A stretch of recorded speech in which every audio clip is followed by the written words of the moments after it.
Who wants to save $70 here? I do. So let's make these bats for under $10. I went to the Dollar Tree and found only one of these tinsely, shiny, tacky bats. I wish I had a set of two, but they only had one.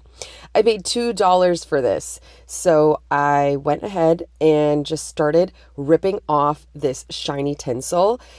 This was oddly satisfying and it removed quite easily, which was good, but there was a lot of it. I did realize halfway that part of the wing actually snaps out, and this made it so much easier to remove. But once I got all of that off, I cleaned off my counter, get ready for a little bit of mess after you're done here, and then you're left with this perfect bat frame. I had this mini cordage yarn on hand. It's from We Are Knitters. Unfortunately, this is discontinued.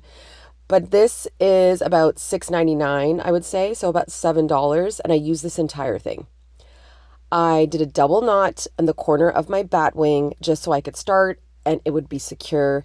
And then I just started wrapping and wrapping and wrapping. So the reason why I used all of this roll of cordage yarn was because I wanted it to be completely wrapped. You can, however, leave a few spaces or kind of make this your own. The one that was shown in the Pottery Barn picture at the beginning of this video is a little bit spaced out. So really this is your personal preference. But this is how I wrapped mine. I love how this turned out. It looks amazing. It does not look like it's from the dollar store.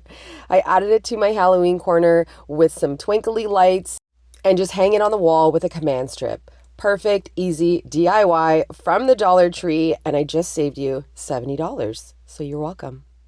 Subscribe for more quick DIYs and yarn crafts.